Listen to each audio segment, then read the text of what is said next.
l'air yango yo ba combattant ba combattante ba résistant ba résistant lobi eza le 26 oyo Tshilombo mwana oyo ya Tshisekedi wa Mulumba oyo atikali na Congo oyo bazoko mona Congo ekomi royaume lobi aza na conférence de presse lobi le 26 ba yaki lundi tozalaki na misala yango e empêchaki biso ba tata ba mama lobi biso nyonso tomata ba résistant combattant ba oyo nyonso bazana ba mouvement na bango tomata lobi biso tuba na Paris tomata pona ko annuler conférence de presse wana tomata tout à fait ndenge tomata ki na concert oyo ya Héritier Watanabe tomata amas pour trop c'est trop ba Tshilombo bazoko lia na gouvernement en place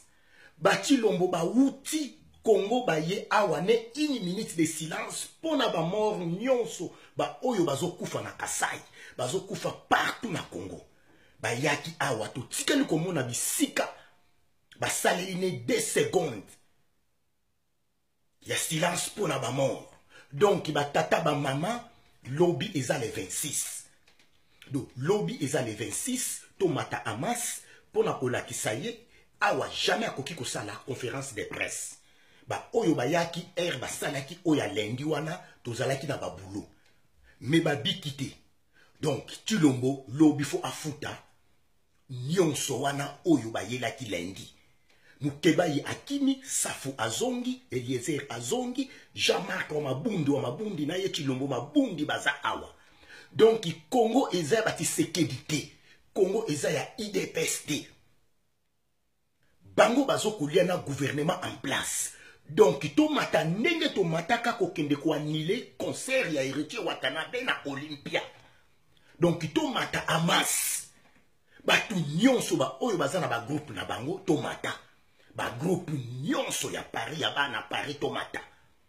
ngana zana moso na Paris 17e donc tokokuta na bisika nyonso bokopesi la programme tokoya donc moma yango yo sikoyo ekozala otobelela kite siko tozoko belela lelo eza vendredi le 25 donc lobi ekozala le 26 Tshilombo azoko préparer réunion mususu na ba Soriano na ba syndicat dokolo biso toko soutenir mutute tozoko soutenir peuple congolais donc ba Tshilombo bazo continuer ko liana gouvernement en place bazo continuer ko melisa peuple valium bazo continuer ko lalisa peuple pongi ya ba bébé mais yango toye ko yebisa ye lobi le 26 akosa la conférence de presse donc biso tout tomata amas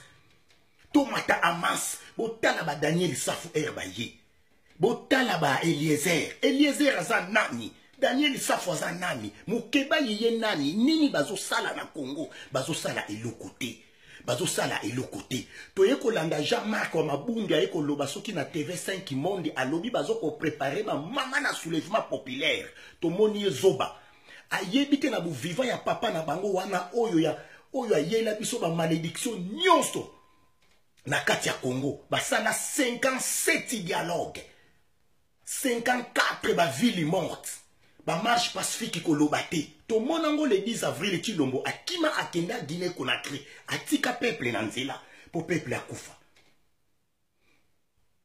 ba tata ba mama donc lobi toko empêcher ye lobi jamais akosa la conférence de presse lelo eza vendredi to leki na média pona kolamusa peuple congolais ba oyo ba yebi baza ba collaborer lobi to mata ba oyo bazoko bundela mboka wana na busolo lobi to mata to yebisa yebiso toza batwa IDPST tozalaka ba combattant ya IDPST biso toza ba combattant ba oyo tozoko bundela mboka wana po lobi wana tozwa alternance yango toye koleka na média donc lobi le 26 congolais congolaises bolanda biso na bokebi lobi to mata amas to bengana to tinda na ba texto to pesa na ba rendez-vous ba place to kokutana bana Paris biso tout okutana tokolakisa ye awa jamais akosala conférence de presse. Problème ya Congo ekosilaka na Congo. Bazo kokima Congo koya kosala conférence de presse awa ya nini? Combien de conférences de presse et salima awa na poto et boutira na eloko moko te na mboka wana. Bango bayebi. Bazoya kolalisa peuple. Bazoya kotia biso na distraction. Yango toye kotika message oyo Congolais congolaises, combattants combattantes, résistants résistants. Bolanda biso na bokeli. Lobi oyo le 26 et kweli biso kitoko samedi mutu asala kate.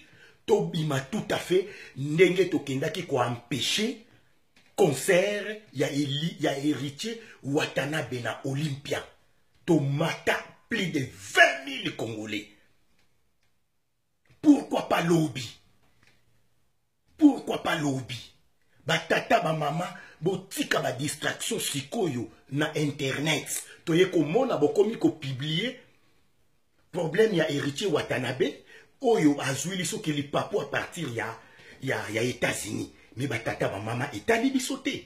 Bazongisa yete biso awa abetate pona biso to gagnant.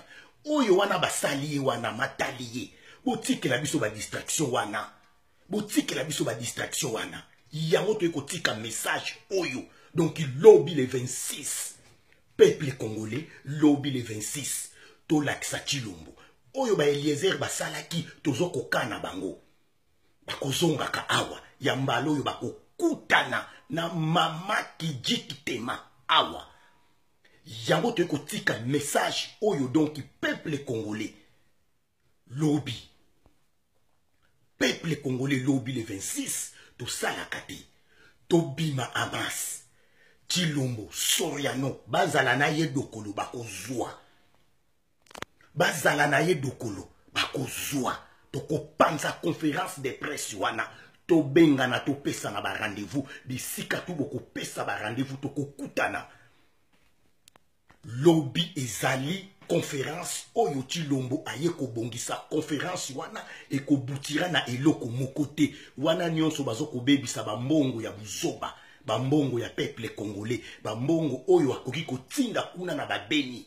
Yango bazo ya kobebisa, awa bazo ya komilakisa. On dirait nde bango bato akokumba mboka wana me akoko kakate. Chilombo aza deja kolabo, corrompi, munene. Yango te ko tikela bino message peuple congolais lobby to kutana. Ingeta.